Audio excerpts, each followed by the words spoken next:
At a family dinner, I saw my mother-in-law pour something into my glass of juice. I discreetly switched my glass with my husband's. 5 minutes later, welcome to Betty's Stories. I share new life stories here every day, and I'd really appreciate it if you hit subscribe and liked my video. Now, let's jump back into my story. I'm sure you'll love it if you keep listening till the end. The phone vibrated in Nia's pocket, and without looking, she knew. It's Mom. Her mother, Brenda Dixon, always called at the same time, around 7 o'clock in the evening, right after she finished tidying up the kitchen and settled down in front of the TV for a rest. "Baby girl, you didn't forget, did you? Sunday is your daddy's birthday party. 60 years old, after all." Her mother's voice sounded excited and joyful all at once. "Y'all coming, right?" Y'all. Plural. That meant her and Marcus. And where Marcus went, the shadow of his mother, Elara Sterling, always loomed. The woman whose very mention made Nia involuntarily clench her fists. "Of course, Mom. We'll definitely be there." "That's wonderful. I've planned everything already. Your daddy loves it when the whole family gets together. You know he's not one for loud crowds, but his own, that's different." His own. Nia hung up and looked out the window. A late September sunset was fading outside the glass, painting the sky in deep scarlet tones. It was beautiful. But that beauty, for some reason, brought on a wave of anxiety, as if predicting something bad. 8 long years she had been married to Marcus Hayes, and for all those years his mother's presence was a shadow hanging over their marriage. Not just present, but interfering, controlling, poisoning. Nia wasn't the type of woman to silently tolerate disrespect. She grew up in a simple but strong family where she was taught one core lesson: respect yourself and others will respect you. Her father, Clarence Dixon, Cal to his friends, spent his life as a union foreman at the local plant. Her mother, Brenda, was a registered nurse at the county hospital. They were people without grand ambitions, but with firm principles and big hearts. "Nia Bug," her father used to say when she was a teenager. "Remember this, nobody has the right to talk down to you. Not a boss, not a husband, nobody. You are a person, and that says it all." She remembered and always lived by that rule. At work, she could put a rude client in their place. With friends, she never allowed herself to be manipulated.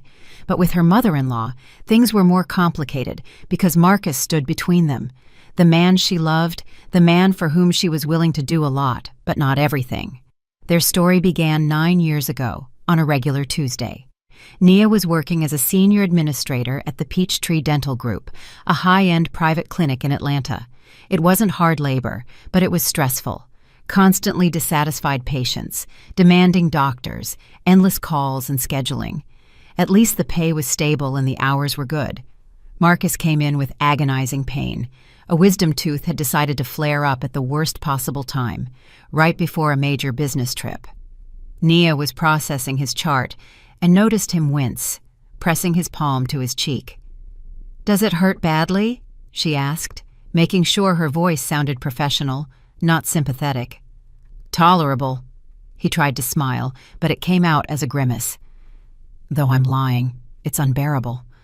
Dr. Samuels is an excellent specialist. He'll take care of it fast and almost painlessly." "Almost."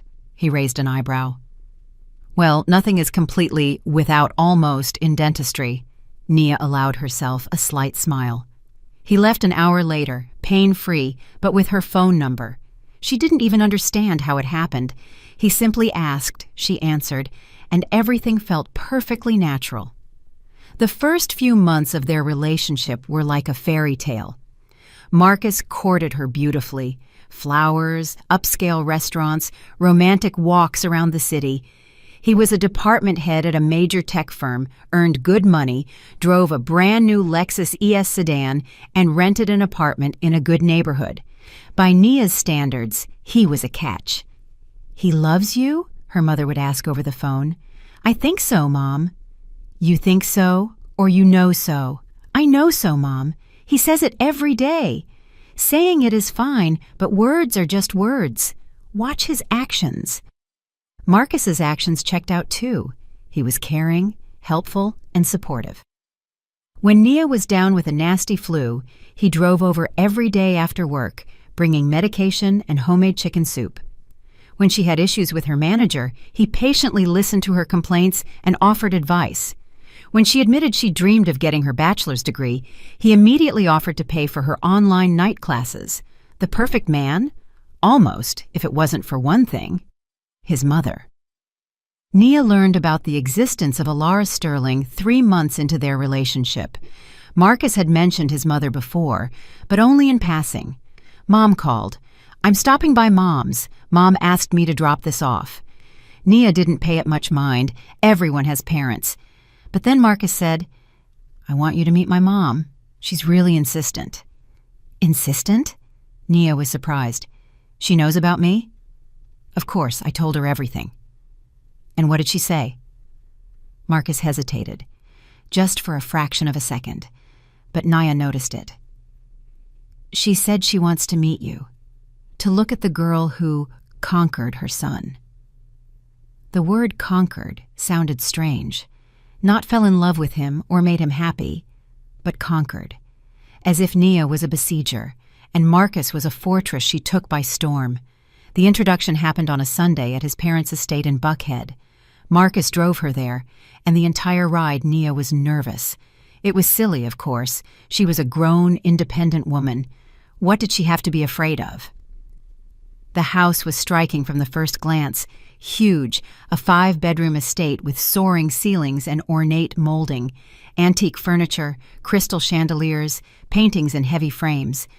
Nia had grown up in a 2-bedroom apartment in Macon and had only seen this kind of opulence in movies. "Like it?" Marcus asked, noticing her gaze. "It's impressive. It's my grandmother's place. Mom loves it. She takes care of every single detail." Alara Sterling came out of the living room to greet them. A tall, stately woman in her late 50s with perfect hair, an elegant dress, and a strand of pearls around her neck. She looked at Nia the way someone looks at an expensive item in a boutique, evaluating, weighing whether it was worth the price. "So, this is the one," she said instead of hello. "Marcus has told me so much about you. I was beginning to think you were some kind of flawless beauty." Nia was stunned. What was that? A backhanded compliment? An insult wrapped in polite paper? "Mom, come on." Marcus hugged his mother's shoulders. "Nia is beautiful." "Beautiful, beautiful," Alara agreed in a tone that implied, "Well, if that's what you choose to believe." "Come in, lunch is getting cold."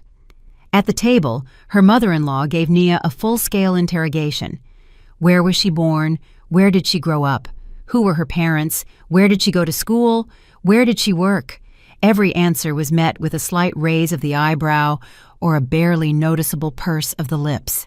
"So, your father was a union foreman, clear enough, and your mother, a nurse, also clear, meaning no one in the family has a college degree."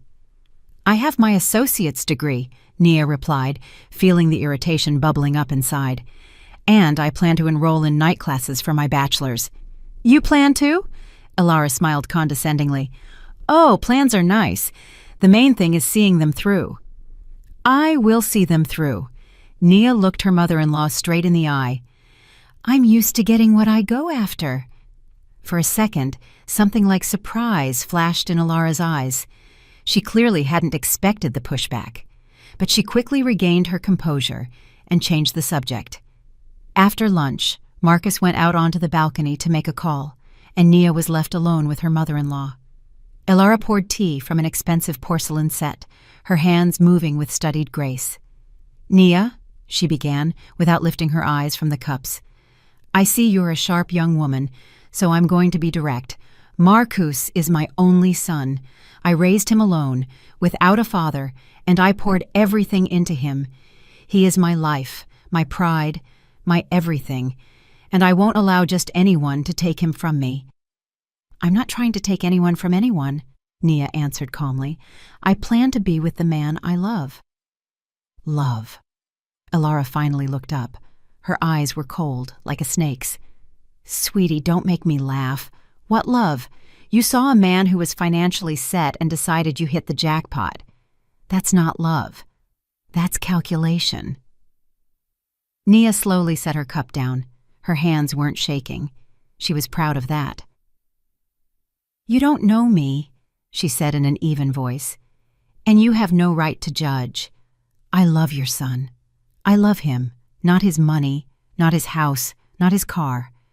If that's something you can't understand, I feel sorry for you. Sorry? Her mother-in-law raised an eyebrow. For me? You'll regret those words, darling. Just then, Marcus returned, and the conversation ended. But Nia never forgot that look, those words. She remembered and understood. Elara Sterling had declared war. For the wedding, her mother-in-law wore a black dress. Not a mourning dress, no, just black, elegant and expensive. But the message was clear. For her, that day was not a celebration, but a funeral. The funeral of her hope that her son would remain hers alone. Why is your mom wearing black? Nia whispered to Marcus before the ceremony. It's her favorite color, he dismissed it. Don't read into it. She would hear that phrase many more times, every time she tried to draw her husband's attention to his mother's antics. The wedding was modest. Nia insisted on it. 50 guests at a cozy downtown restaurant. Live music, a simple but delicious menu. Elara sat with a stony face the entire evening. She didn't dance, barely spoke, and responded to congratulations through gritted teeth. Congratulations, she told Nia after the guests had left. You got what you wanted. You got my son. But remember, Marcus was mine, and he will remain mine. You are a temporary fixture. A temporary fixture? Nia scoffed. We just got married. That's supposed to be forever. Forever. Elara let out a dry, unpleasant laugh. You're naive, child. We'll see how long your forever lasts. That was 8 years ago. 8 years of Cold War, petty malice, and endless jabs. The first year of marriage passed relatively quietly. The newlyweds lived in their rented apartment. Elara rarely visited. She didn't want to stoop to visiting that hovel, as she called it. But even those rare visits Nia remembered vividly. Her mother-in-law would show up unannounced, using the spare keys Marcus had given her, just in case. She would sweep in, look around like a health inspector, and immediately begin to criticize. What are these curtains? Where did you dig those up? A thrift store? There's dust on the shelves. Nia, do you ever clean? Marcus, son, you look thin. Is she not feeding you? Nia didn't stay silent. She wasn't one to take insults meekly, but she answered measuredly, trying not to escalate to an open fight. We like the curtains, and Marcus lost weight because he started hitting the gym. Elara would only purse her lips and shoot her daughter-in-law annihilating looks. You're too sassy, she said once. Marcus doesn't like that. Marcus loves me the way I am, Nia retorted. And if you don't like it, that's your problem. Her mother-in-law went pale with anger, but contained herself. She clearly hadn't expected such resistance. But the real war began later, when Nia got pregnant. It happened in the second year of their marriage. She and Marcus were happy, or so they thought. They planned their future, chose baby names, and dreamed of raising their child. Elara's reaction to the pregnancy was strange. She didn't rejoice or congratulate. She just said, I hope the baby looks like Marcus and not. She trailed off suggestively. Nia understood the insinuation but stayed quiet for the baby's sake. Then tragedy struck. At the 8-week mark, she miscarried. The doctors said, It happens, especially with a first pregnancy. Your body just couldn't handle it. Nothing to worry about. You can try again. Nia was in the hospital when Elara came to visit, alone, without Marcus, who was tied up in an important meeting. Her mother-in-law sat next to the bed. Her face was satisfied. Not quite happy, but certainly content, like someone who had gotten what they wanted. What a shame, she murmured, examining her nails. Poor Marcus will be so upset. He already knows, Naya said quietly. I called him. Of course he knows, but it's one thing to know and another to grasp the reality. You understand what this means, don't you? What does it mean? Alara leaned closer. Her perfume, heavy and sweet, stung Nia's nose. It means you can't give my son what he needs. An heir, a continuation of his line. Maybe this is a sign? Maybe you two shouldn't be together? Nia felt something break inside her. Not from the words. She was used to her mother-in-law's venomous remarks.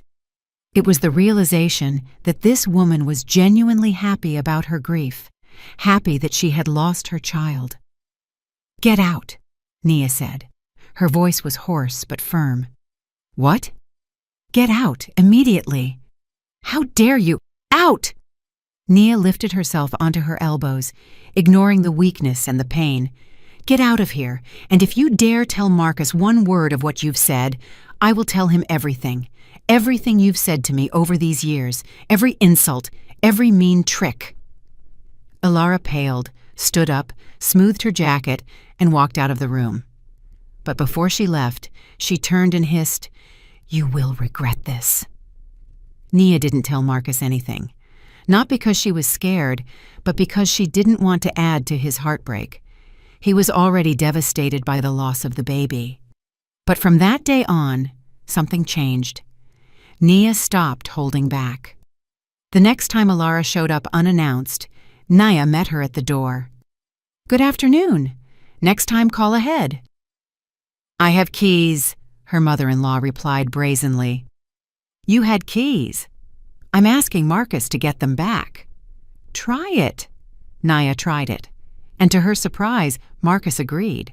After a long conversation, tears and explanations, he agreed. He took the keys back from his mother. The scandal was enormous.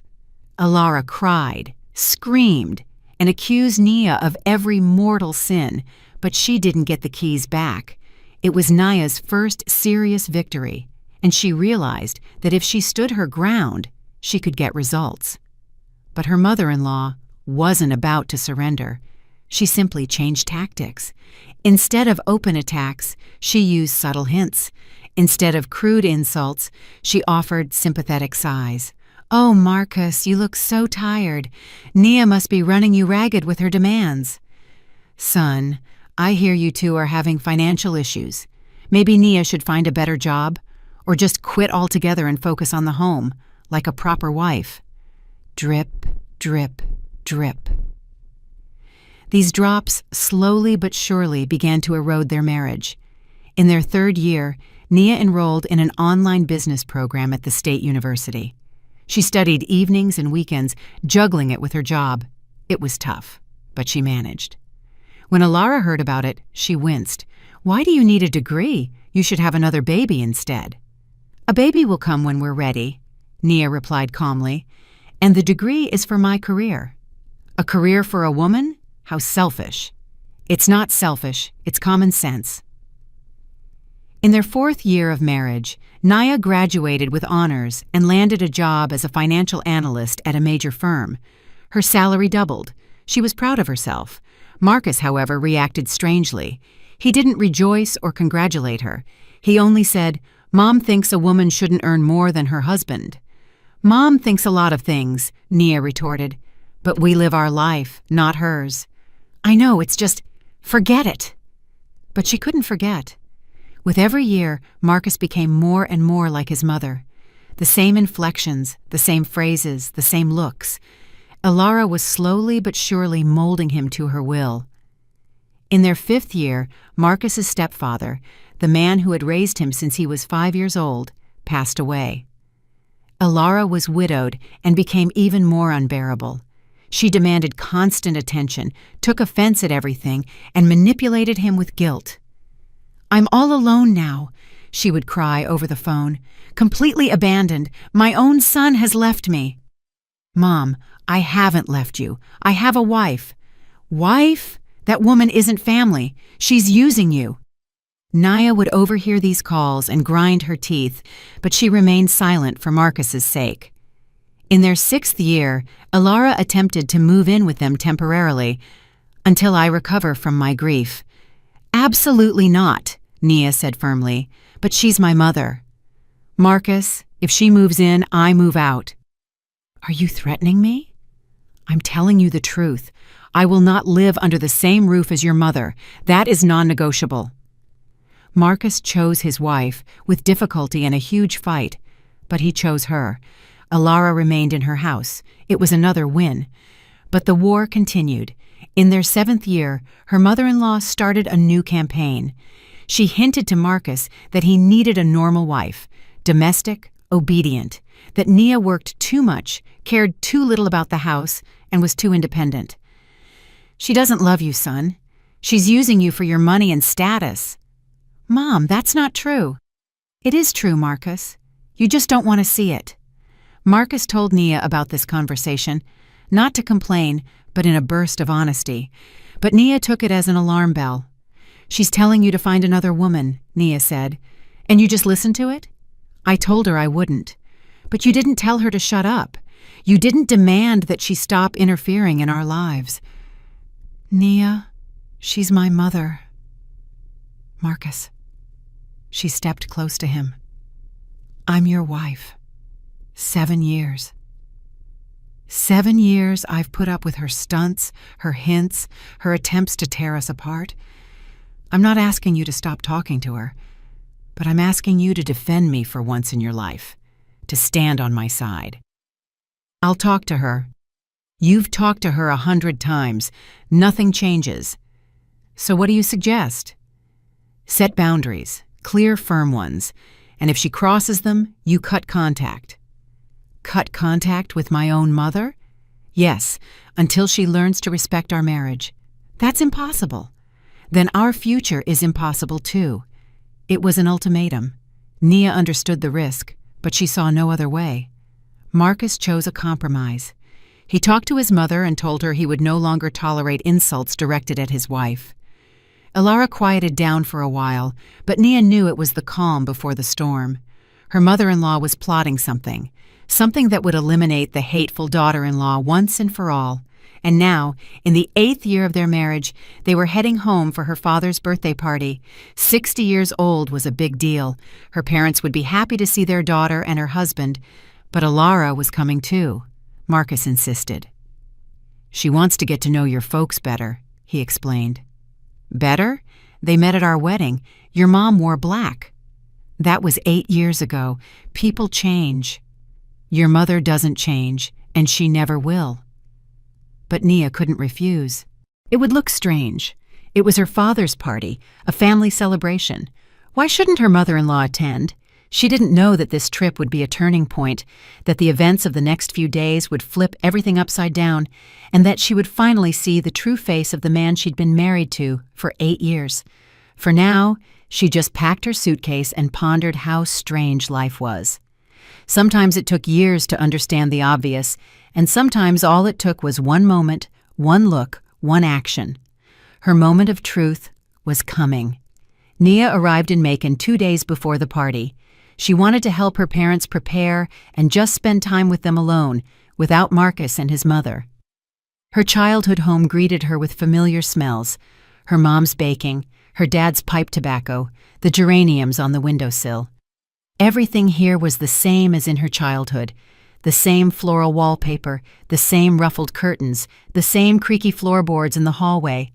"Baby girl!" Her mother Brenda rushed out onto the porch, wiping her hands on her apron. Finally, they hugged. Her mom smelled of vanilla and cinnamon. She must have been baking something delicious. "How was the drive? Are you tired? You must be starving." "I'm good, Mom. The drive was fine." Her father stepped out of the house. Clarence Dixon had aged quite a bit in the last year, losing weight, looking drawn, and growing more gray. But his eyes still looked young and cheerful. "Nia Bug." He hugged his daughter, holding her close to his chest. "My beautiful girl, I'm so happy to see you." "Hey, Daddy. Happy early birthday." "Thank you, sweetheart. Come on in. Your mother baked pies. The whole kitchen is covered in flour." At dinner, her parents asked about her life, her job, and her plans. Nia answered, trying to avoid painful subjects. Not a word about her problems with Marcus or his mother. But her father, as always, saw right through her. "You seem down, sweetie," he said when her mother stepped out to get tea. "Trouble?" "No, Dad, everything's fine." "Don't lie to your old man. I can tell." Nia sighed. There was no point in hiding anything from him. "My mother-in-law is coming with Marcus." "I know. Your mom told me. So what?" "Nothing. I just don't want her to ruin your party." "Ruin it?" her father scoffed. "Daughter, I'm 60 years old. I've seen some things. Some big city drama queen isn't going to scare me."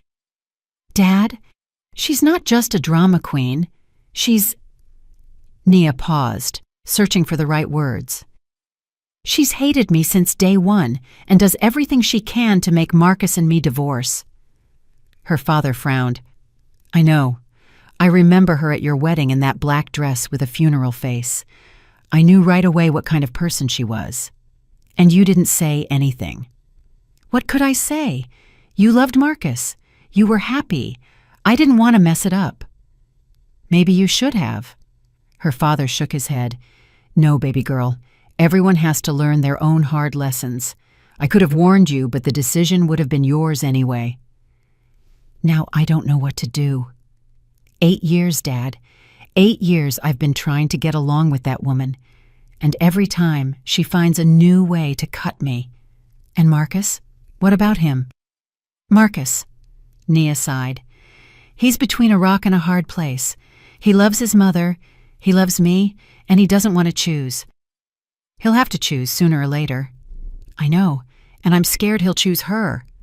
Her father covered her hand with his, large, warm, calloused from work. "Nia Bug, listen to me. You are my daughter. Strong, smart, beautiful. You deserve a man who will love and protect you. If Marcus can't do that, then he's not your man." "But I love him, Dad." "Love is good, but love shouldn't be suffering. If you're miserable next to someone, that's not love. That's habit or fear." Fear. The fear of being alone. The fear of admitting she made a mistake. The fear of starting over. Nia remained silent. Her father was speaking the truth, and it hurt. "I'm not saying you need to divorce," he continued. "I'm saying value yourself.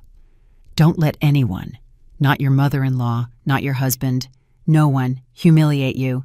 You deserve better." "Thanks, Dad. And remember, no matter what happens, your mom and I are always on your side. Always." Her mother returned with the teapot. The conversation shifted to other topics, but her father's words were lodged in Nia's mind. Value yourself. Don't let anyone humiliate you. You deserve better. Maybe it's time to stop tolerating and start acting. The next 2 days flew by in a flurry. Nia helped her mom cook, chopping salads, peeling vegetables, and setting the table. Her father was tinkering in the garage, getting the grill ready for barbecue. Typical pre-party chaos. Marcus and Alara were due to arrive on Saturday afternoon. Nia awaited the moment with anxiety. And then Saturday came. Around 1 o'clock, the familiar Lexus sedan pulled into the driveway. Marcus got out first, smiling, tanned from a recent vacation. Behind him was Alara Sterling. Her mother-in-law looked strange. Outwardly, everything was perfect. Expensive dress, pearls, flawless makeup. But something about her face was unsettling. A certain gleam in her eyes. Anticipation. "Hello, everyone," she trilled, opening her arms. "I'm so happy to see you." She hugged her mother, then her father, then Nia. The hugs were brief, formal, but her voice was honeyed, almost sincere. "What a charming home," Alara exclaimed, looking around. "So cozy, just like a summer cabin." "A summer cabin," Nia gritted her teeth. To Alara, their family home was just a rural shack, nothing more. Come on in," her mother bustled. "Lunch is ready." At the table, her mother-in-law behaved impeccably. She praised the food, asked her father about his work, and admired her mother's garden, the perfect guest. Too perfect. Nia watched her, unable to shake the feeling that something was wrong. Alara was never this friendly, never smiled this broadly, never gave so many compliments. She was plotting something, definitely. After lunch, the men stepped outside to smoke and check the grill. Her mother was clearing dishes. Nia wanted to help, but Alara held her arm. "Nia Bug, let's talk, alone." "Here we go. It begins." "About what?" "About your future with Marcus." They went out onto the screened porch. It was evening, and the air smelled of autumn and damp leaves. Beautiful. Nia didn't have time for beauty. "I'm listening." Alara sat in a wicker chair and crossed one leg over the other, the posture of a hostess, not a guest. "I'll be honest," she began. "I don't like your relationship with Marcus." "That's not news." "Don't interrupt." There was steel in Alara's voice. "You've been married for 8 years, no children. Marcus is unhappy." "How do you know that?" "He tells me. Every time we speak on the phone, he says you've drifted apart, that you only think about your career, that there's no intimacy between you anymore." Nia clenched her fists. Marcus was discussing their relationship with his mother, telling her intimate details. "Our relationship is none of your business. My son is my business, always has been, always will be. Your son is 38 years old. He's a grown man. He is my child, and I want the best for him." "And the best is what? Some obedient housewife who will pop out babies and cook Sunday dinners?" Alara smiled, coldly, calculatingly. "Perhaps. Or maybe you, if you change." "I'm not going to change. I am who I am. And if Marcus doesn't like it—" Nia stopped herself. She didn't know what to say. "You see," her mother-in-law said, satisfied, "you're unsure about your own marriage, and all I want to do is help." "Help?" Nia scoffed. "Help you. Help Marcus and you. Help you break up without unnecessary pain before things get worse." "Break up? Divorce? Peacefully? Civilized? Divide the assets and go your separate ways. You'll get the apartment, the car, whatever you want. Marcus won't be petty." Nia stared at her mother-in-law, unable to believe her ears. This woman had come here, to her father's birthday party, to offer her a divorce. "Are you insane?" she said slowly. "No, darling, I'm perfectly healthy, and I want my son to be happy. He's not happy with you, so we need to fix it." "And Marcus, does he know about this offer?" Alara hesitated, only for a second, but Nia caught it. "We discussed the general situation. So he doesn't know. He will understand when the time is right." Nia stood up. Her hands were trembling, but her voice was firm. "Alara Sterling, I have heard enough. I don't know what you've planned, but I'm warning you. I am not a pushover. I never have been, and I never will be. And if you think you can just get rid of me like this, you are tragically mistaken." Her mother-in-law looked up at her. There was no anger in her eyes, only cold calculation. "We shall see," she said quietly. "We shall see, Nia Bug." Nia turned and walked back into the house. Her heart was pounding. Something was going to happen. Something bad. She felt it. That evening, after everyone had gone to bed, Nia couldn't sleep for a long time. Alara's words echoed in her head. We shall see. What was she planning? What was her scheme? Around midnight, Nia heard voices through the wall. Marcus and his mother were talking quietly, almost whispering. She crept to the door and listened. "Everything is ready," Alara was saying. "Tomorrow at dinner." "Mom, I'm not sure." "Don't be a coward, Marcus. We discussed this. There is no other way." "But if she finds out—" "She won't find out. Everything will go smoothly. Trust me." Nia recoiled from the door. Her heart dropped. Everything is ready. Tomorrow at dinner. There is no other way. They were planning something, both of them. Marcus and his mother. Something that was supposed to happen tomorrow, something bad. Nia returned to bed but couldn't sleep. Until dawn, she lay with open eyes thinking, tomorrow is Dad's birthday, a celebratory dinner, and something is supposed to happen at that dinner that will change everything. She didn't know what it was, but she was ready for anything. She was not a pushover. She never had been and never would be, and if anyone thought they could break her, they were tragically mistaken.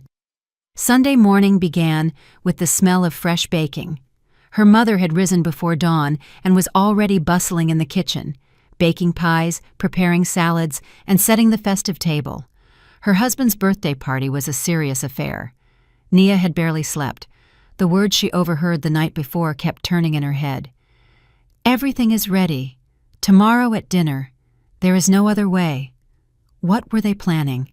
What was supposed to happen today? She went down to the kitchen around 8. Her mother was kneading dough, getting it ready for a cabbage pie. "Morning, sweetie. Did you sleep well?" "More or less," Nia lied. "Let me help." Help. Need to peel some potatoes, shred some carrots, lots of guests coming, plenty of food to make. They worked in silence, side by side. Her mother was humming to herself. Nia mechanically peeled vegetables and thought, I have to be vigilant. Watch Alara Sterling's every move. Don't let her out of my sight for a second. Around 9, her father peeked into the kitchen. "Good morning, my hostesses. What smells so good?" "Pies, Cal, your favorites. Cabbage and apple. Brenda, you're a treasure." He kissed his wife on the cheek and winked at his daughter. Nia smiled back, but the smile felt forced. "What's wrong, Nia Bug?" her father noticed. "You seem quiet." "I'm fine, Dad. Just didn't sleep well." "Uh-huh. I thought it was because of our big city guests." Nia didn't answer. Her father saw everything, as always. "All right. I won't get in the way. Going to check the grill. Barbecue will be ready by lunchtime. Mouth-watering." He went out into the yard. Her mother sighed. "Nia Bug, I can tell something's wrong. Why don't you tell me?" "Mom, it's fine. Really. It's about Marcus's mother. She was acting weird all night yesterday. Too sweet. I don't trust women like that." "I don't trust her either." Her mother put down the rolling pin and turned to her daughter. "Nia Bug, I know she doesn't like you. I know how she treats you. Your father told me what you said." "Dad told you?" "We've been married 35 years. We don't keep secrets." Nia lowered her eyes.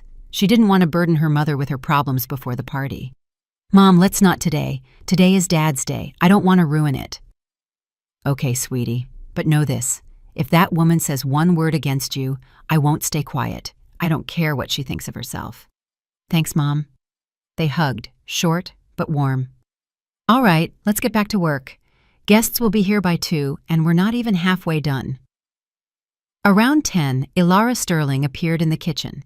She was already fully dressed, hair done, makeup on, in a fancy dress. "Good morning," she trilled in a honeyed voice. "How can I help?" Her mother and Nia exchanged glances. "Thank you, Alara, but we're managing." "Oh, nonsense. I didn't come all this way to do nothing. I want to be useful." She looked around the kitchen with a proprietary air and winced. "Of course it's a little cramped in here. In my kitchen I have room to breathe, but here, well, we'll make do." "In my kitchen." Nia gritted her teeth. Her mother-in-law couldn't even offer help without throwing a jab. "Maybe you should just relax for a while," her mother suggested. "The weather's nice. Why don't you sit in the yard?" No, I want to help." Alara grabbed a knife and reached for the tomatoes. "Let me chop the salad. The salad is already done." Alara looked around. "Oh, juice. You'll have juice on the table, right? Let me pour it into the pitchers." "The juice is in the cellar," her mother said. "Homemade apple, 3 jars." "Wonderful. I'll bring it up." Alara slipped out of the kitchen with a pleased look. Nia watched her go. "She's acting strange today," her mother observed. "All jumpy." "Tell me about it." Nia didn't voice her suspicions, but she decided she would personally supervise the juice. Her mother-in-law returned 5 minutes later with 2 jars of apple juice. "Couldn't find the third one," she reported. "Must have rolled off somewhere." "It's okay. 2 will be plenty," her mother said. Alara set the jars on the counter and began to open them. Her hands were trembling slightly, with excitement, with anticipation. Nia watched her every move. "Do you have pretty pictures?"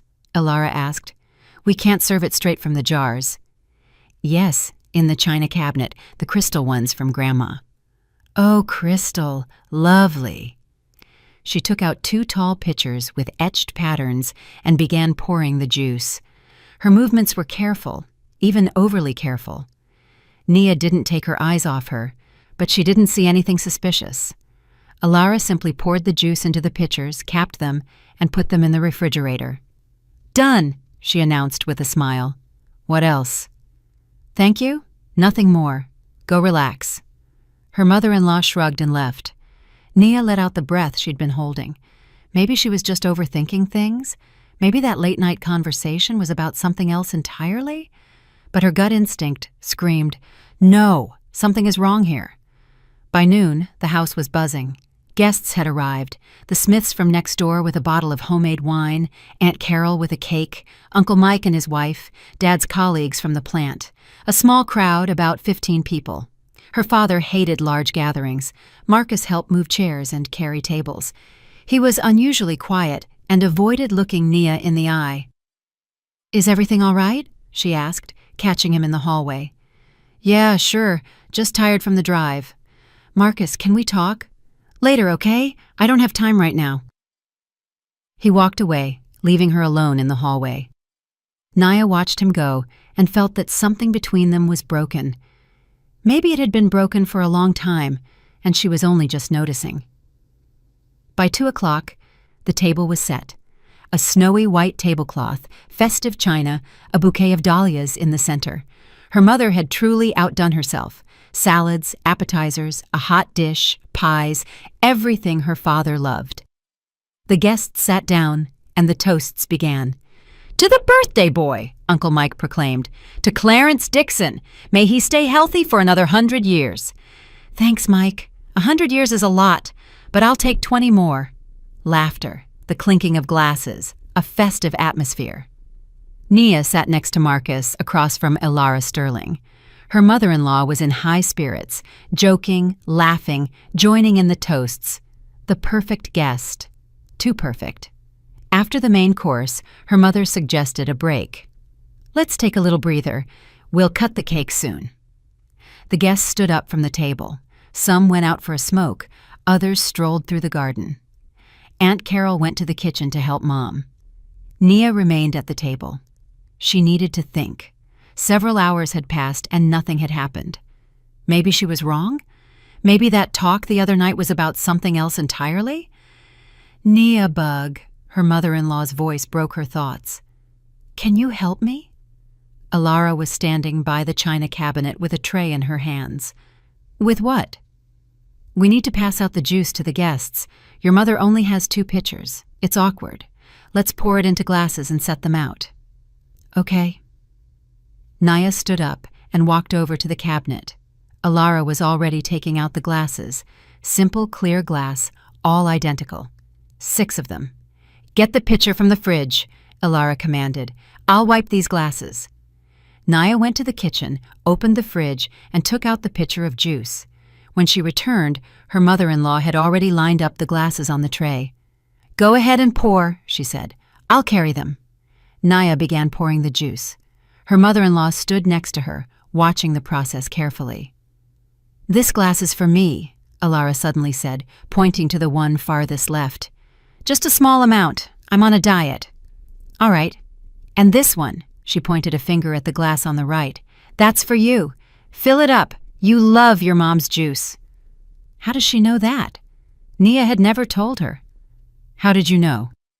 "Marcus told me. Said you adored this juice when you were a kid." Nia remained silent and filled the designated glass to the brim.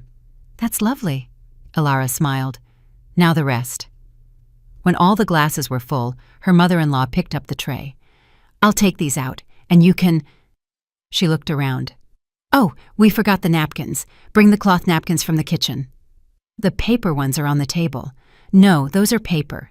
We need the beautiful cloth ones. Your mother said they were in the dresser." Nia hesitated. She didn't want to leave now. What are you waiting for?"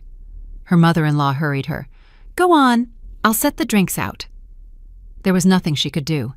Nia went to the bedroom for the napkins. The dresser was in her parents' room. Nia opened the top drawer. Empty. The middle one held linens, the bottom one. There they were, white, linen, embroidered napkins. She took the stack and returned to the living room. Elara had already arranged the glasses on the table, one for each guest, neat and even. Nia's glass was in its place, full, just as she had poured it. "There's a good girl," her mother-in-law complimented.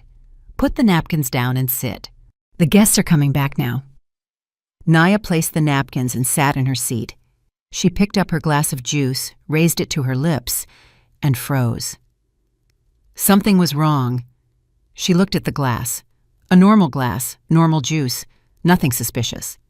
But Nia remembered that when she was pouring the juice, her glass had a small scratch on the bottom.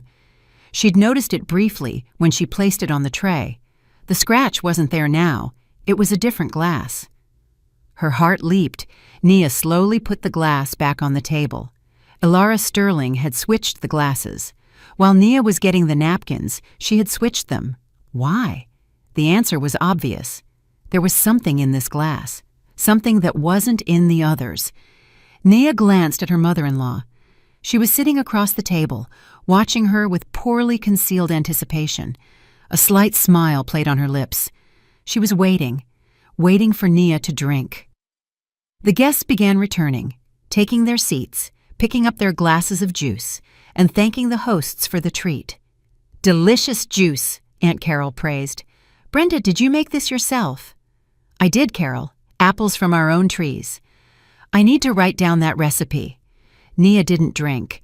She sat holding the glass, thinking feverishly. What's in the juice? Poison? No, too radical. A sedative? Why? A laxative? A laxative, of course. It fit Elara's plan perfectly, to humiliate her daughter-in-law in front of her own parents, at her father's birthday party, in front of the guests. A small, embarrassing incident that would make Nia never want to show her face here again. That was what her mother-in-law meant in that late-night conversation. Nia looked at Elara. She was still smiling, but impatience had crept into her eyes. "Drink it, drink it." Nia smiled back, calmly, confidently, and made a decision. "Oh, it's gotten so stuffy," she exclaimed, fanning herself with her hand. "Can someone open a window?" "Of course, sweetie." Her mother stood up and walked to the window. Others followed. Uncle Mike wanted to look at her mother's rose bushes from the window. Aunt Carol remembered she wanted to take a picture of the dahlias. The Smiths went into the yard to smoke. Within a minute, only 3 people were left in the room: Nia, Marcus, and Elara. Her mother-in-law didn't move, sitting and watching her daughter-in-law. "Something wrong with the juice?" she asked in a syrupy voice. "You're not drinking?" "Just waiting for everyone to come back. I want to make a toast to Dad." "What a thoughtful daughter you are." The mother-in-law's voice held a note of mockery. She was clearly enjoying the moment. Marcus sat next to her, engrossed in his phone, pretending this didn't concern him. "Marcus!" Elara called. "Son, come here. Help your mother stand up. My legs are stiff." Marcus reluctantly got up and went to his mother. She leaned on his arm and began to stand up, slowly, with exaggerated sighs. Nia seized the moment. One swift movement, and the glasses were swapped. Her glass was now in front of Marcus. His was in front of her. The glasses were identical. No one would notice. "Oh, thank you, son." Elara sat back down. "I feel like I'm falling apart today."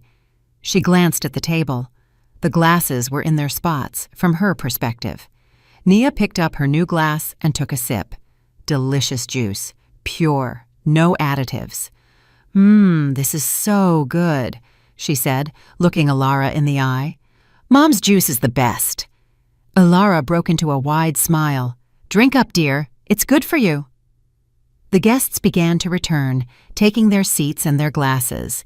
Marcus mindlessly picked up the glass in front of him, the one that now contained the laxative, and took a big gulp. "Great juice, mother-in-law," he said. "You're a wizard." Thank you, Marcus. Her mother beamed with pleasure. Ilara watched Nia, waiting for the effect to start. 5 minutes, Nia counted to herself. If it was a fast-acting laxative, the effect would begin quickly, in 5 to 10 minutes. Her father raised his glass. Friends, thank you for coming. It means a lot to me. To you, to my loved ones, to my family. To Cal, the guests seconded. Clinking glasses, laughter, congratulations. Nia smiled and nodded, but out of the corner of her eye, she watched her husband. 3 minutes passed. Marcus looked normal, eating salad, talking to his neighbor, laughing at a joke. 5 minutes passed. Nia noticed he had paled. He put down his fork and ran a hand across his forehead. It's suddenly hot in here, he mumbled. Let's open another window, her mother suggested. No, thank you. I'll be right back. He stood up from the table and headed quickly toward the bathroom. Ilara frowned. She looked at Nia, who was calmly eating her salad, then at Marcus's empty chair, then back at Nia. What's wrong with Marcus? She asked. I don't know. Maybe the heat. From the hallway came the sound of a door slamming shut, then silence. A minute passed. 2, 3. Marcus didn't return. Ilara squirmed in her chair. I'll go check on him, she said, standing up. Nia watched her go. Her mother-in-law quickly walked down the hall and disappeared around the corner. A minute later, a shriek rang out. Marcus, son, what's wrong? The guests quieted, exchanging glances. What happened? Her father asked. Nia shrugged. I don't know. Maybe he's feeling sick. She stood up and walked into the hallway. Others followed. Ilara was standing outside the bathroom door, knocking. Marcus, open up! What's going on? Sounds came from inside the bathroom, very distinct sounds. Mom, go away, Marcus groaned. I'm sick. Sick with what? Where? Open the door! I can't. My stomach. Ilara went pale. She looked at Nia with wide, horrified eyes. You, she whispered. Me? Nia asked innocently. Her mother-in-law opened her mouth but couldn't speak. She understood. She understood what had happened. We need to call a doctor, her mother suggested, walking up behind them. Maybe it's food poisoning? No, Ilara screamed. No doctor. It's just a stomach bug. It happens. But if he's that sick, it will pass. Everything will pass. She rushed to the bathroom door. Marcus, sweetie, hang in there. It'll be over soon. Mom, Marcus's voice was pitiful, almost childlike. I feel really bad. I know. Just be patient. Nia stood and watched the scene. Inside, she felt empty. No joy, no malice, just fatigue. This was her moment of truth. This was the truth about the man she had married. Marcus knew. He knew about his mother's plan and did nothing. He didn't warn her. He didn't stop it. He allowed his mother to put a laxative in his wife's juice. 8 years. 8 years she had tried to save this marriage, tolerating humiliation, seeking compromises, hoping for the best. And all that time, he was on his mother's side. Maybe the guests should just have some cake for now, her father suggested, appearing in the hallway. This is awkward. Yes, her mother fussed. Let's go. I'll cut the cake. The guests gratefully returned to the room. No one understood what was happening, but everyone felt uncomfortable. Nia stayed in the hallway. Ilara was also keeping watch over her son at the bathroom door. You did this? Her mother-in-law hissed when they were alone. You switched the glasses. What glasses? Nia asked innocently. Don't pretend. I saw you. Saw what? Did you see me put a laxative in your son's juice? Why would I do that to my own husband? Ilara opened her mouth and closed it. She had fallen into her own trap. If she told the truth, she would admit that she had tried to poison her daughter-in-law. If she stayed silent, it would look like Marcus just got sick. Exactly. Nia smiled. I have no idea what's wrong with Marcus. He must have eaten something that wasn't fresh. You'll pay for this, Ilara snarled. I won't forgive you. Are you threatening me? I'm warning you. Nia stepped close to her mother-in-law, so close she could see every wrinkle on her perfectly manicured face. "Ilara Sterling," she said, quietly but firmly, "I put up with your stunts for 8 years. 8 years I tried to find common ground with you, but everything has a limit. What are you rambling about? I know you put something in my juice. I know Marcus was aware of it. I know you planned this together." Her mother-in-law went pale. "That's not true." "It is true. I heard your conversation last night. Everything is ready. Tomorrow at dinner. There is no other way. Remember?" Ilara was silent. Her lips were trembling. "You wanted to embarrass me in front of my parents," Nia continued. "To humiliate me, crush me, so I would never show up here again, so Marcus would divorce me and run back to Mommy. You—" "Don't interrupt. I'm not finished." Nia took a deep breath. "As of today, everything between us is over. I will not communicate with you. No calls, no visits, nothing. You no longer exist to me. You wouldn't dare. Marcus won't allow it." "Marcus is currently locked in the bathroom thanks to your laxative. I think he will have time to think about his choices." Another groan came from inside the bathroom. Ilara flinched toward her son. "Marcus!" "Mom, not now," he moaned. Nia turned and walked into the living room. She could hear her mother-in-law's wailing behind her, but she didn't look back. Enough. 8 years was enough. She was not a pushover, never had been, and wasn't about to start now. In the living room, the guests were drinking tea and eating cake. The conversation was subdued. Everyone knew something had happened, but they didn't know what. "Nia Bug, how is Marcus?" her mother asked. "He's sick, just a stomach bug." "Poor dear. Should we get him some medicine?" "It'll pass on its own." Nia sat down at the table and took a slice of cake. It was delicious, chocolate with buttercream roses, her mother's signature recipe. "So?" her father asked quietly, leaning toward her. "I'm good, Dad." "For real?" Nia looked him in the eye. "For real.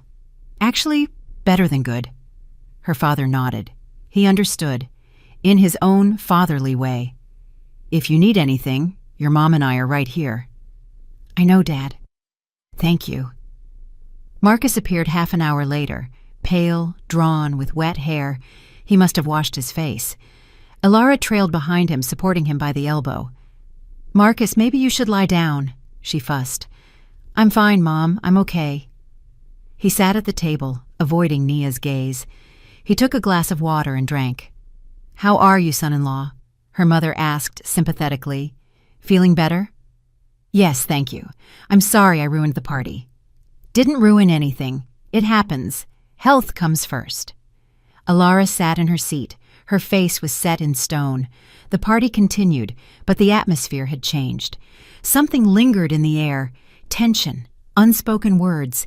The guests felt it and were eager to leave. By 6 o'clock, everyone had gone. Only the family remained. Her parents, Nia, Marcus, and Ilara. "Will you help me clear the table?" her mother asked Nia. "Of course." They headed to the kitchen. Ilara started to follow, but her mother stopped her. "You go relax, Ilara. Nia and I can handle it." "But I want to help." "No need. You're a guest." Her mother's voice was cold. She must have sensed something, too. In the kitchen, Nia silently washed dishes. Her mother put the leftovers into containers. "Nia Bug," she finally said. "What happened?" "Nothing special, Mom. Don't lie to your mother. I can tell something happened. You're not yourself." Nia sighed. She didn't want to lie, but the truth was hard to tell. "Mom, I think I've made a decision." "What decision?" "I'm not going to talk to Ilara Sterling anymore. Ever."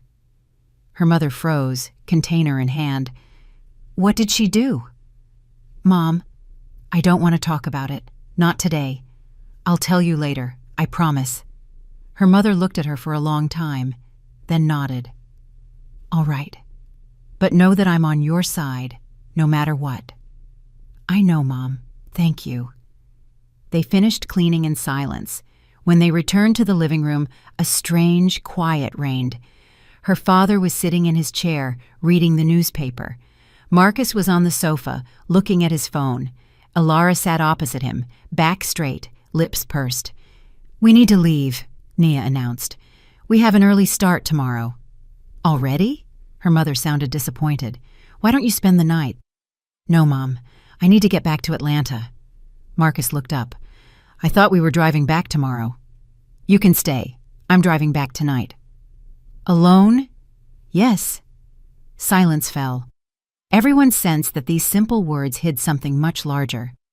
"Nia Bug, are you sure?" her father asked cautiously. "I'm sure, Dad." Ilara opened her mouth to say something, but Nia cut her off. "Goodbye, Ilara. Don't bother to see me out." She turned and left the room. She could hear voices behind her mother, her father, Marcus, but she didn't look back. Nia packed her belongings in 5 minutes. The suitcase was small. She had only come for a few days. Her father met her at the door. "Sweetie, will you tell me everything later?" "Later, Dad, I promise." Are you getting a divorce?" Nia paused. "I don't know yet, but something has changed forever." Her father hugged her tightly, fiercely. "Whatever you decide, your mom and I will support you. Remember that." "I will, Daddy. Thank you." She got into her car and started the engine. In the rearview mirror, she saw her parents standing on the porch, waving. Nia waved back and pulled out of the driveway. The drive back to Atlanta took 4 hours. The whole time, she thought about the 8 years of her marriage, the hopes that hadn't come true, the love that had turned into habit, and the man who had betrayed her for his mother. She didn't cry. Strangely, there were no tears, only exhaustion and a strange sense of relief, as if a weight she had carried for too long had been lifted from her shoulders. She arrived home around 10 in the evening. The empty apartment greeted her with silence. Nia unpacked, took a shower, and lay in bed. But she couldn't sleep. Her phone vibrated, a text from Marcus. "We need to talk." Nia looked at the screen. She stared at it for a long time. Then she typed a reply. "Tomorrow, not tonight." And she turned off her phone. That night, she had a strange dream. She stood on the edge of a cliff looking down. Fog swirled in the abyss. Someone was calling her name from behind, but she didn't look back. And then she jumped, not down, but forward, and realized she could fly. She woke up with the sunrise. A new day was beginning, a new day in a new life. Marcus arrived around noon. Nia was waiting for him, composed, calm, and ready for the conversation. "Hey," he said, entering the apartment. "Hey." They sat in the living room, facing each other, like strangers. "Nia, Wait, I'll go first." Marcus fell silent. "I know your mother put a laxative in my juice," Nia said in an even voice. "I know you were aware of it. I know you planned it together." "Nia, that's not true." "Don't lie to me. I heard your conversation. Everything is ready. Tomorrow at dinner. There is no other way." Marcus went pale. "You were eavesdropping?" "I heard it by chance, but that doesn't matter. What matters is this." She paused. 8 years, Marcus. 8 years I tried to be a good wife, endured humiliation from your mother, looked for compromises, hoping that you would stand up for me someday. But you never did. Nia, Don't interrupt. The day before yesterday, your mother tried to poison me, not with venom, but with a laxative. She wanted to embarrass me in front of my parents at my father's birthday party, and you allowed it. I didn't know she was going to. You knew, and you stayed silent. That's even worse." Marcus lowered his head. "Nia, I'm sorry. I didn't mean for this to happen." "What didn't you mean to happen? Didn't you mean for me to find out? Didn't you mean for the plan to fail? Didn't you mean for it to turn out this way? How did you want it to turn out? Did you want me to soil myself in front of the guests and die of shame? So I would never visit my parents again? So I would divorce you and clear the way for some obedient housewife, as your mommy puts it?" Marcus was silent. "Answer me." I don't know. Mom said it was the only way." The only way to what? The only way to save our marriage. Nia laughed, bitterly, without humor. To save our marriage by embarrassing me, humiliating me, crushing me? You call that saving a marriage? Mom said you were too independent, that you needed to be put in your place, that after this you would change. Change? Change into what? Broken, obedient, convenient? No, not like that. Yes, exactly like that, Marcus. Your mother wanted to break me, and you helped her. He lifted his head. Tears were in his eyes. Nia, I love you. I really do. That's not love. A loving person doesn't betray their partner, doesn't allow their mother to humiliate their wife, and doesn't participate in conspiracies against their own family. I was wrong. I understand it. Now. Now. And before you didn't understand? Marcus was silent. You know what the most painful thing is? Nia continued. It's not the laxative in the juice, not your mother's plan, not even the fact that you knew and stayed silent. The most painful thing is that you're still defending her. I'm not defending her. You are. Even now, with everything out in the open, you say, Mom said, Mom wanted, Mom thought, as if she was the one making the decision and you were just executing it. But it's true. No, Marcus, it's not true. You're a grown man, 38 years old. You make your own decisions. And yesterday, you made the decision to betray me. Nia, please, I'm not finished. I've made a decision too. I will not communicate with your mother anymore, period. No calls, no visits, nothing. She no longer exists to me. That's impossible. It's possible, and it's non-negotiable. But she's my mother, and I'm your wife. For 8 years, Marcus, I've been second place to your mommy. I'm done. She stood up. You have a choice. Either you set boundaries with your mother and we try to save this marriage, or you continue to be a mama's boy, and then we go our separate ways. Nia, is this an ultimatum? Yes, it's an ultimatum. I'm tired of half measures and compromises. It's time to decide. Marcus sat motionless. His face was a mix of confusion, fear, and bewilderment. I need time to think, he finally said. Think, but don't take too long. My patience has run out. She walked toward the door. Nia, wait. What? I really do love you. Nia turned around. If you love me, prove it. Not with words, but with actions. And she walked out of the room. The next 3 days passed in silence. Marcus slept in the guest room. Nia stayed in the bedroom. They barely spoke. Ilara called every day. Nia didn't answer. Marcus spoke to her briefly in monosyllables. Nia didn't ask what was said. On the 4th day, Marcus came to her. I talked to Mom, he said. I told her she crossed the line and that this can't go on anymore. And what did she say? She screamed, she cried, she accused me, said I was a traitor and that you had brainwashed me. Expected. But I didn't back down. I told her that if she doesn't change her attitude toward you, I'll limit contact. Nia looked at him. Are you serious? Serious. And how did she react? She hung up. She hasn't called since. Nia was silent. She didn't know what to say. Nia! Marcus stepped closer. I know I messed up. I know I betrayed you. But I want to fix everything. Give me a chance. A chance for what? A chance to prove that I've changed, that I choose you. She looked at him, the man she had lived with for 8 years.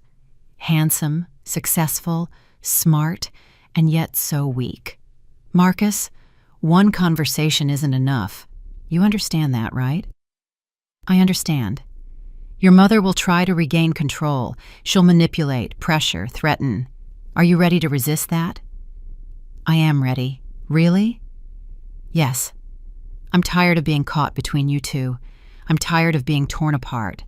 I want a normal marriage with you. Nia sighed. I don't know, Marcus. Honestly, I don't know. Trust isn't rebuilt in one day. I get it. Give me time. Give us time. She looked at him for a long time, thinking. "All right," she finally said, "but with conditions." "What conditions?" "First, I have no contact with your mother, period. If she comes over, I leave." "Accepted." "Second, you do not discuss our relationship with her. Nothing, ever." "Accepted." "Third, if she ever tries anything like that again, we divorce. No discussion." Marcus nodded. "Accepted." "Then let's try." He hugged her, carefully, uncertainly. "Thank you," he whispered. "Thank you for giving me a chance." Naya didn't answer. She wasn't sure she was doing the right thing, but she decided to try. One thing she knew for certain. With Alara Sterling, it was over forever. She was not a pushover, and she wouldn't tolerate it anymore. A month passed. October was rainy and cold. Raindrops hammered monotonously on the window. The sky was covered in gray clouds, and it seemed the sun had forgotten the way to Atlanta. Nia sat in the kitchen with a cup of cold tea, watching the rain. Her thoughts flowed slowly, sluggishly, like the endless streams of water down the glass. A month, a whole month, she had tried to live a new life. Without Alara Sterling in her life, without her calls, visits, or toxic remarks. And you know what? It was easier than she thought. Her mother-in-law had truly disappeared. No calls, no texts, no visits. Had she taken offense, gone into hiding, or was she preparing a new plan? Naya didn't know, and honestly, she didn't want to. Marcus kept his word, speaking to his mother rarely and briefly. He didn't discuss family matters with her. He came home on time, and he tried. But something was still wrong. Naya felt it every day in his eyes, in his silence, in the way he looked away when she entered the room. Marcus was physically present, but mentally distant. She tried to talk a few times. "Marcus, what's going on?" "Nothing. Everything's fine." "You seem detached." "Just tired from work." "Are you sure?" But Naya saw it wasn't tiredness. It was something else. Something he didn't want to talk about. One evening, she happened to see his phone. He had left it in the kitchen when he went to shower. The screen lit up with an incoming message, "Mom." Nia didn't read it. She turned away, busy with the dishes, but a pang hit her chest. He was still communicating with her, despite his promise, despite everything. When Marcus returned, she asked, "Did your mom text you?" He flinched, quickly grabbed the phone and put it in his pocket. "Yeah, just asking how things were." "And what did you tell her?" "That everything's fine." "And that's all?" "That's all." He was lying. Nia felt it, but she didn't press the issue. She decided to wait. She didn't have to wait long. A week later, Marcus came home later than usual. He looked strange, disheveled, nervous, with red patches on his cheeks. "Where were you?" Nia asked. "Work. I got held up." "At 10 o'clock at night?" "It was an emergency." He walked past her into the bedroom without a kiss or a hug, like a stranger. Nia stood in the hallway, then followed him. "Marcus, we need to talk." "Let's talk tomorrow. I'm tired." "No, now." He sat on the bed, taking off his shoes, without lifting his head. "About what?" "About us, about what's going on." "Nothing is going on." "Yes, it is. You're lying to me. You lie every day." Marcus froze, shoe in hand. "Nia, you weren't at work. I called the office. You haven't been there since 6. He lifted his head. There was fear in his eyes, and something else, guilt. "I was at Mom's." Naya felt everything inside her drop. Not out of surprise, she had suspected it. But it was one thing to suspect and another to hear the confirmation. "At your mother's," she repeated, "after everything she did, after all your promises." She called, crying, said she was dying of loneliness, that I'm her only son, that she can't live when I ignore her. And you believed her. "She's my mother, Nia. I can't just—" "What? Keep your word? Protect your wife? Be a man?" Marcus jumped up. "Don't start." "I'm not starting. I'm ending." "What does that mean?" Nia looked at him, at the man she had once loved. handsome, successful, and so weak, so pathetic. It means I'm tired, Marcus. I'm tired of fighting for something you should be fighting for. I'm tired of being second place to your mommy. You are not second place. I am second place. I always have been, and I always will be until you cut the cord. Nia, that's unfair. Unfair, she laughed. Unfair is your mother putting a laxative in my juice. Unfair is a husband knowing and staying silent. Unfair is 8 years of humiliation and trying to save a marriage that no one but me wanted to save. I want it saved. I love you. Love isn't words, Marcus. It's actions. And your actions say something completely different. She turned and walked out of the bedroom. Nia, wait. He caught up with her in the hallway and grabbed her arm. Please, let's talk. We talked a month ago. You promised, and you broke that promise. I'll fix it. No, Marcus, you won't fix it because you don't want to fix it. You want everything to be like it was before. Mom's happy and the wife is in place, but it doesn't work like that. What do you want from me? Nothing. Nothing anymore. She pulled her hand free and went to the closet. She took out a suitcase, the same one she took to her parents. What are you doing? Marcus's voice trembled. Packing my things. Where are you going? To my parents, for the time being. Nia, don't do this. I have to, Marcus. I should have done it a long time ago. He stood in the doorway, watching her put clothes into the suitcase, pale, lost. Are you leaving? Yes. For good? I don't know. For now? Yes. What about us? Nia stopped and looked at him. Us is you, me, and your mother. That's 2 against 1. I'm tired of being the third wheel in this triangle. You're not the third wheel. Marcus, stop it. Every word you say is hollow noise. You say one thing and do another. I don't believe you anymore. She zipped up the suitcase and put on her jacket. Wait until morning at least, he pleaded. It's dark out. I'll be fine. I'll drive. Nia. He was silent, looking at her with a kind of childlike despair. I don't want to lose you. Then you shouldn't have betrayed me. She opened the door and walked out without looking back. The drive to Macon took 4 hours.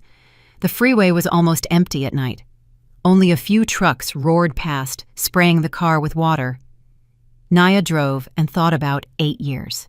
8 years she had built this marriage, worked on the relationship, endured, forgiven, and hoped. And now it had all crumbled in one moment. No, not in one moment. It had been building up for years. Now the cup had simply run over. She didn't cry. Strangely, there were no tears. Only emptiness and a strange relief, just like a month ago.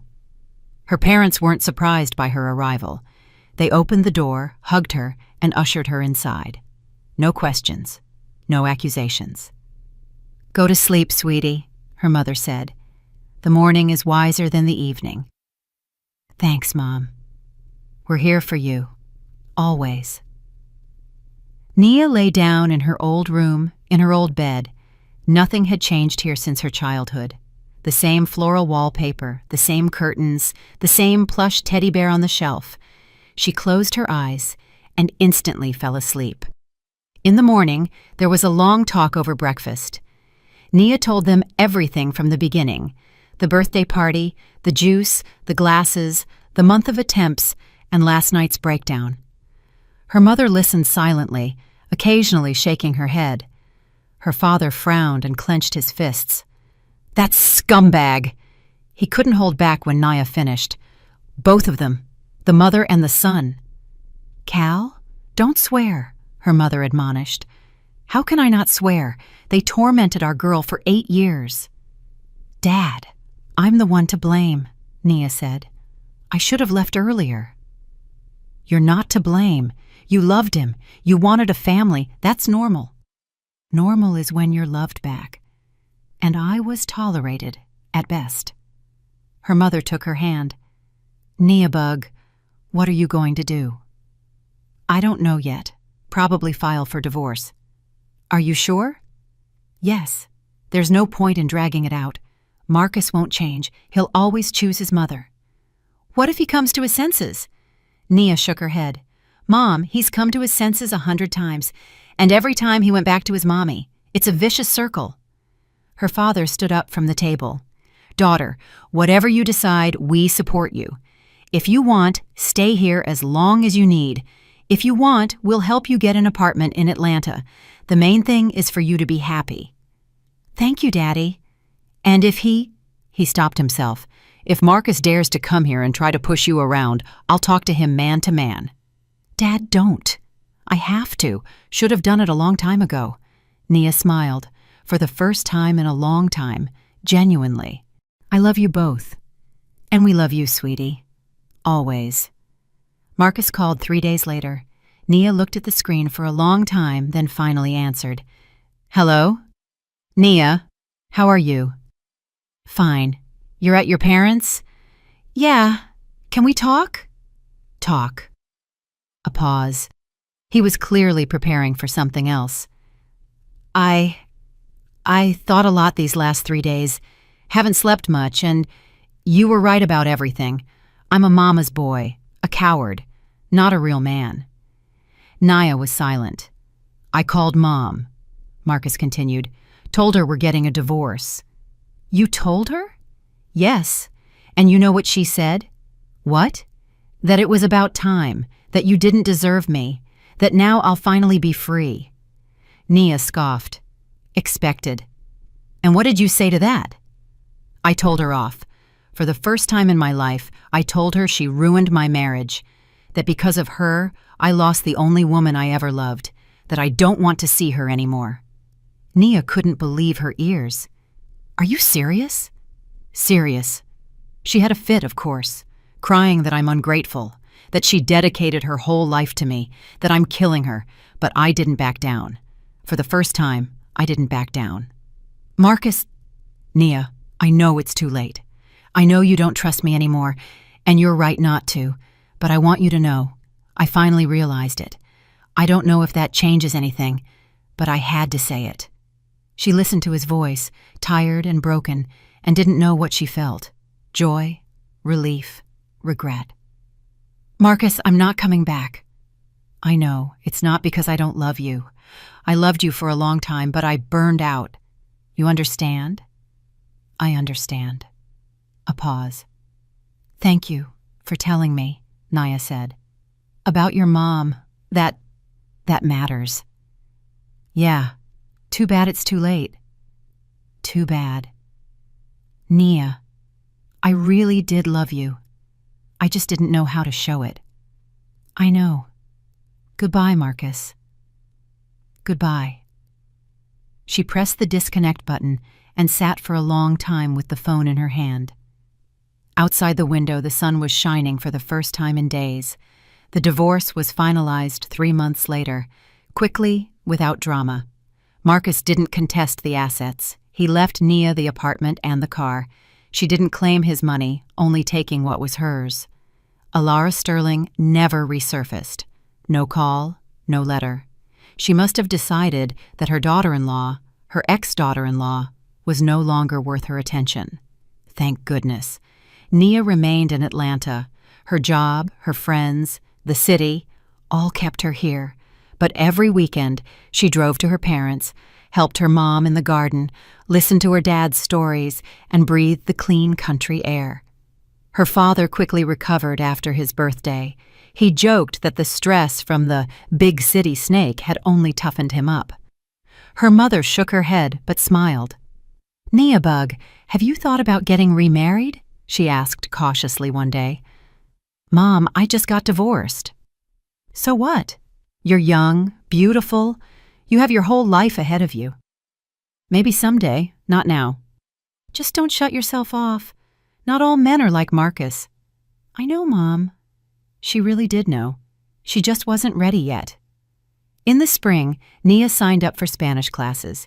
She had long dreamed of learning the language and finally found the time. The classes were in the evening, in a small group. The teacher, a young guy named Jordan Cole, had recently returned from Barcelona. "You have a great accent," he said after the first lesson. "Have you studied before?" No, I just love languages. It shows. If you want, I can give you some extra materials, movies, podcasts. I'd appreciate that.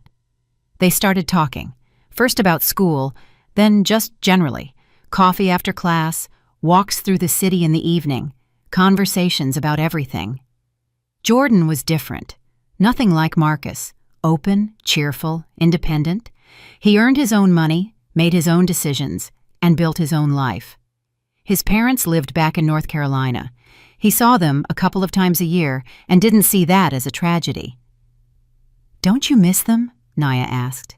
"I do, but everyone has their own life. They understand that." "You're lucky." "Why?" "Not all parents understand that." He didn't ask further, just nodded and changed the subject. Nia was grateful for that.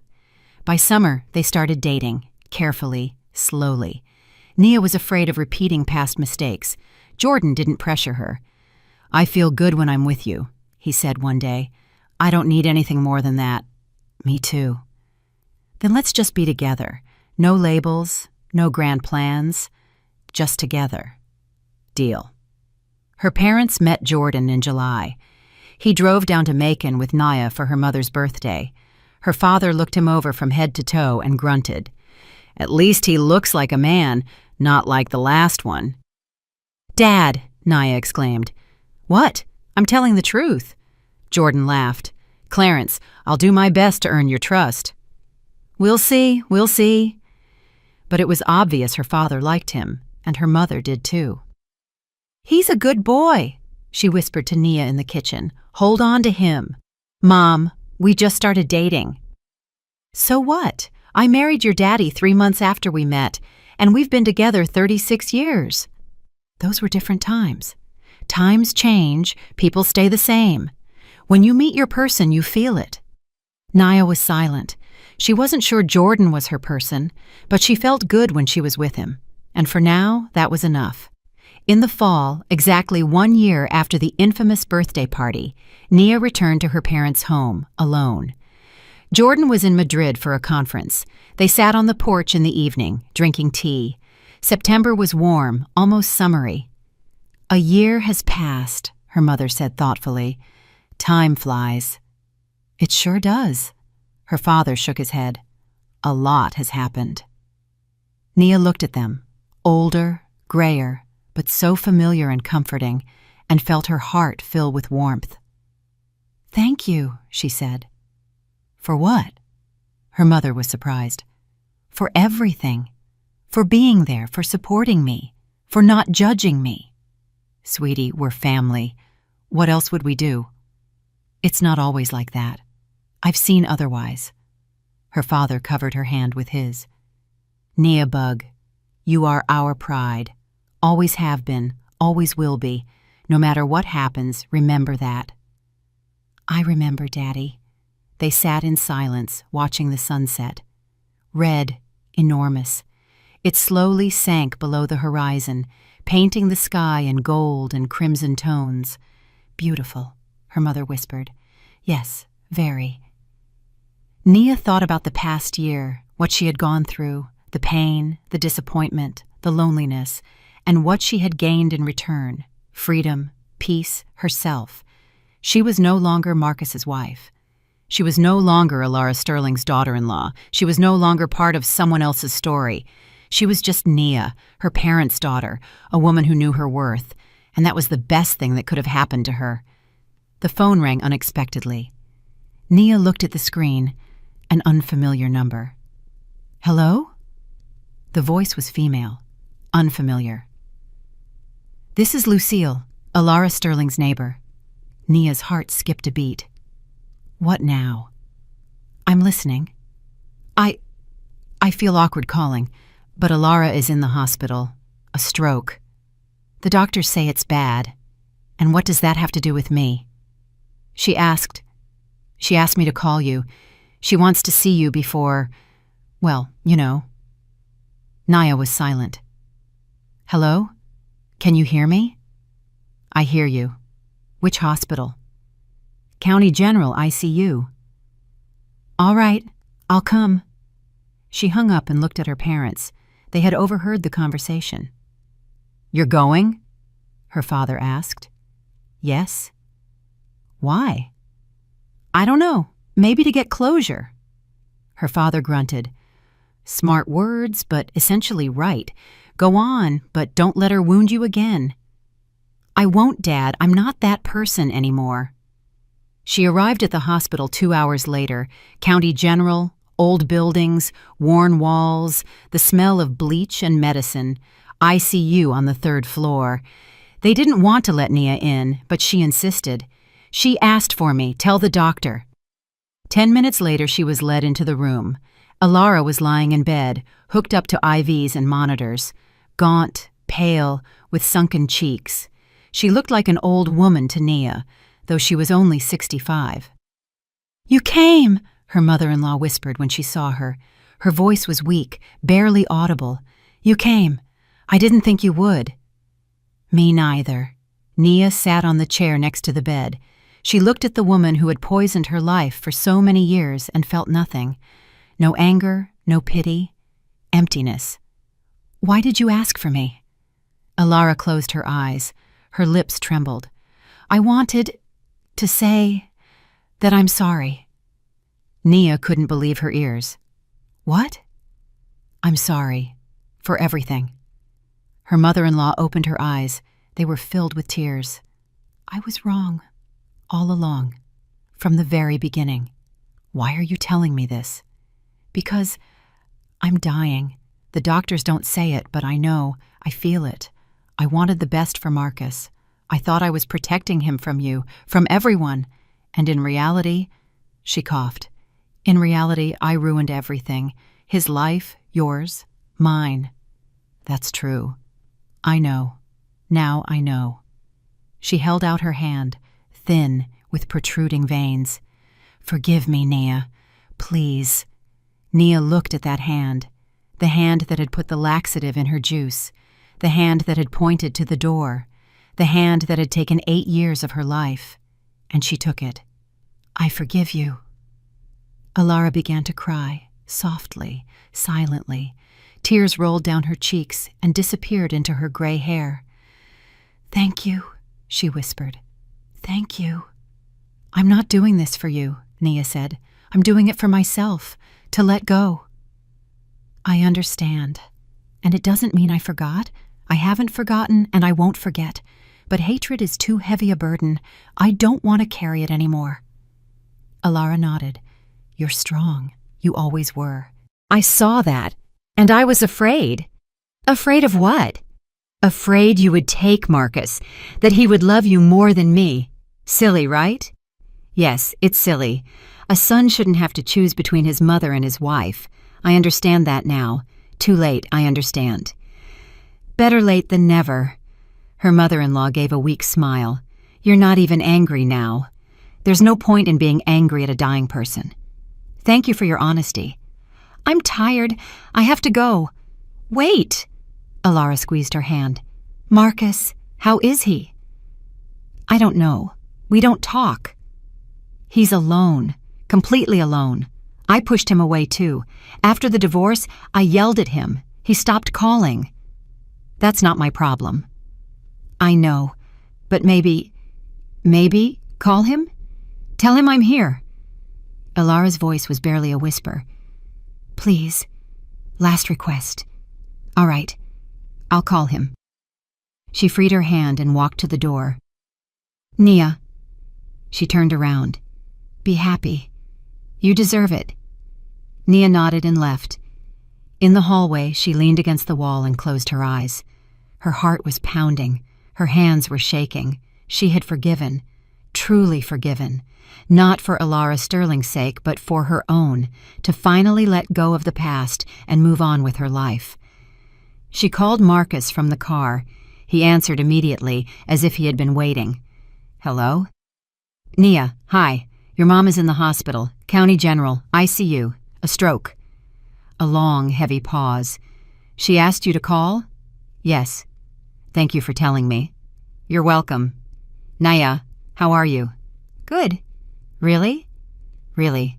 Goodbye, Marcus." "Goodbye." She pressed the disconnect button and started the car. Ahead was the road home. Ahead was life. Ilara Sterling died a week later. Naya heard about it from Lucille, the neighbor who had called the first time. She didn't attend the funeral, not because she hadn't forgiven her. She had. She just didn't want to. It was no longer her story. Marcus called after the funeral. He thanked her for the warning, said he got to say goodbye to his mother, and that she passed peacefully. "She asked me to tell you something," he added. "What?" "That you were right about everything." Nia was silent. "She also said that I had to let you go, truly let go, not hold on to hope, just let you go. That's good advice." "Yeah, the first good advice she gave me in my entire life." They fell silent. "Be happy, Naya." "You too, Marcus. Try." The connection ended. Naya looked at the phone and smiled.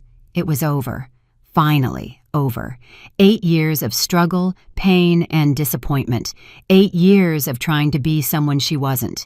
8 years of living next to a man who never learned to value her. Now it was done. Period. She dialed Jordan's number.